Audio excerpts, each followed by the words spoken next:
నమస్తే, welcome to our channel. ప్రముఖ దర్శకుడు రామ్ గోపాల్ వర్మ వివాదాస్పద సినిమాలను తీసినందుకు గాను డిజిటల్ కార్పొరేషన్ ద్వారా 2 కోట్ల ముడుపులు అందుకున్న వార్తలైతే వస్తున్నాయి. మరి ఇదే అంశంపై చర్చించడానికి మనతో పాటుగా ఉన్నారు senior journalist Kanakadurga ma'am. Ma'am నమస్తే. మ్యామ్ నమస్తే అండి. మ్యామ్, ఐ డోంట్ కేర్, నాకు భయం లేదు, నేను ఎక్కడైనా ఇలానే మాట్లాడుతూ అంటూ ఉండే వివాదాస్పద దర్శకుడు మొన్న కేసుల గురించి అయితే ఇది సంవత్సరం ముందు జరిగిన వాటికి ఎప్పుడో తవ్వి కేసులు పెడుతున్నారు, ఎప్పుడో పోస్టింగ్లో అవి మర్చిపోయారని కూడా అన్నారు. మరి ఇప్పుడు తాజాగా వచ్చిన వార్త ఏంటంటే ఆయన డిజిటల్ కార్పొరేషన్ ద్వారా ఈ వ్యూహం కానివ్వండి, వివాదాస్పద సినిమాలు ఏవైతే తెరకెక్కించారో వాటికి 2 కోట్ల ముడుపులు అందుకున్నారనే వార్తలు వస్తున్నాయి. దీనిపై మీ స్పందన ఏంటి మేడం? ఇప్పుడు మీరు అన్నట్టుగా ఎప్పుడో పెట్టిన పోస్టులు నేను మర్చిపోయాను. ఇప్పుడు కూడా దెబ్బ కొట్టినవాడు మర్చిపోతాడు, దెబ్బ తిన్నవాడు మర్చిపోడు కదా. కాబట్టి వర్మకేముంది, వర్మ జీవితాన్నే లైట్గా తీసుకుంటాడు. ఆయనకి అంటే వివాదాల్లో ఇరుక్కోవడం, ఎదుటి మనిషిని హర్ట్ చేయటం ఆయన నైజం. మంచి డైరెక్టర్ ఒకప్పుడు, ఇప్పుడు ఎందుకు కొరగాని డైరెక్టర్గా తయారయ్యాడు. ఇంకా డైరెక్టర్ అని చెప్పుకుంటూ ఉంటాడు. మీరు చెప్పినట్టుగా శపథం, వ్యూహం అనే 2 సినిమాలు తీశాడు ఆయన వైసీపీ కోసం.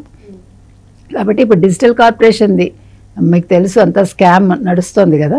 ఆ దాంట్లో ఆ సందర్భంగా ఇప్పుడు 2 కోట్ల ముడుపులు అతనికి అందినట్టుగా మనకు వస్తుంది. ఇంచుమించు 50 కోట్లు మొత్తం స్కామ్ డిజిటల్ కార్పొరేషన్ అంటే ఇంతవరకు బయటకు వచ్చింది. ఇంకా రాంది ఎంత ఉందో మనకు తెలియదు. సో దీని మీద మరి వర్మ ఎలా స్పందిస్తారు? మీరు చూస్తే నిన్న ఇవాళ అంటే ఇప్పుడు ఈ మధ్యన తగ్గ ఇంటర్వ్యూలు ఇస్తున్నాడు కదా. అంటే మొన్న ఒక ప్రెస్ మీట్ కూడా పెట్టాడు. ఎప్పుడు ముందస్తు బెయిల్ వచ్చాక, బెయిల్ రాకముందు ప్రెస్ మీట్లు పెట్టలా.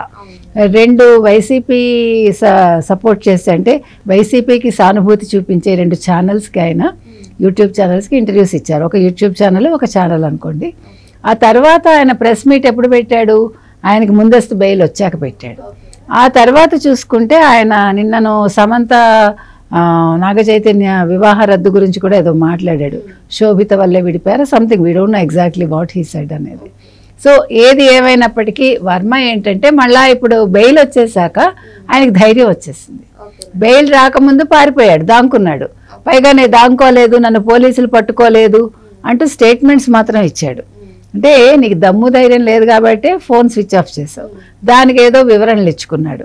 మరి ఇప్పుడేం చెప్తాడు? డిజిటల్ కార్పొరేషన్ ద్వారా 2 కోట్లు నీకు ఇచ్చినట్టుగా అక్కడ రుజువులు దొరికాయి. సో దీని మీద నువ్వేం స్పందిస్తావు? అంటే వర్మ తప్పించుకోవటానికి చూస్తాడు కాబట్టి ఇప్పుడు ఏ రకంగా తప్పించుకుంటాడు? దీన్ని ఎవరి మీద రుద్దుతాడు? నేను తీసుకోలేదంటాడా, లేదు వాళ్ళు తప్పు చెప్తున్నారంటాడా, లేదు మళ్ళీ దీని మీద మరి ఏ రకంగా స్పందిస్తాడు? ఇదొక అంటే పెద్ద విషయమే ఇది. ఇప్పుడు అసలు నువ్వు వైసీపీకి ఇందుకోసమే కొమ్ము కాసావా? 2 కోట్లు తీసుకున్నావు కాబట్టి నువ్వు వాళ్ళకి సినిమాలు తీసావా? అంటే డబ్బు కోసమే వైసీపీలో ఉన్నావా? వైసీపీలో ఉండి నువ్వు అంటే జగన్మోహన్ రెడ్డికి తిట్టించడం అలవాటు కాబట్టి, జగన్మోహన్ రెడ్డికి సంతోషం కలిగించాలి కాబట్టి నువ్వు ఇటువంటి సినిమాలు తీసి నువ్వు పవన్ కళ్యాణ్ గురించి కావచ్చు, చంద్రబాబు గురించి కావచ్చు, లోకేష్ గురించి కావచ్చు అంత నీచంగా మాట్లాడేవా? అంతే కదా. ఇవన్నీ కూడా తేలాలి. ఇప్పుడు వర్మ అనేవాడు ఎంతకాలం తప్పించుకుంటాడు? ఇప్పుడు మానసిక జాడ్యం ఉండేవాళ్ళు ఈ సమాజంలో చీడపురుగుల్లాగా ఉంటారు, అవునా కాదా? ఈ చీడపురుగులు నేరాలా వద్దా? ఇప్పుడు తా చెడ్డ కోతి వనమెల్లా చరిచిందని, ఇప్పుడు లేదంటే ఇప్పుడు ఒక చెద వచ్చింది అనుకోండి, చెద మొత్తం పట్టేస్తుందిగా. విదిన్ నో టైం చెదలు అనేది స్ప్రెడ్ అయిపోతాయి. ఈయన కూడా సమాజానికి ఒక చెద లాంటి వాడే. ఇప్పుడు నువ్వు సినిమా తీయటం తప్పు కాదు, నువ్వు ఎటువంటి సినిమాలు తీస్తున్నావు, నువ్వు ఏం చెప్పదలుచుకున్నావు, నువ్వు యువతకి ఏం సందేశం ఇస్తున్నావు? అమ్మాయిల కాళ్ళ దగ్గర కూర్చుని ఇవి కాదు కదా లైఫ్. లేదు బ్లూ ఫిలిమ్స్ చూడడం కాదు కదా. ఇప్పుడు ఒక యాంకర్ ముందుకు వచ్చి నువ్వు బ్లూ ఫిలిమ్స్ చూస్తూ మాట్లాడుతున్నావంటే ఏమనుకోవాలి? వాళ్ళ కుటుంబం కూడా ఆయన్ని పక్కకు పెట్టే, వాళ్ళ కుటుంబం పెట్టింది సరే, మరి యాంకర్స్ ఎందుకు ఎంటర్టైన్ చేస్తున్నారు అంటే ఓన్లీ టీఆర్పీ కోసం వర్మని ఎంటర్టైన్ చేయటం అనేది అది ఆలోచించాలి కదండి.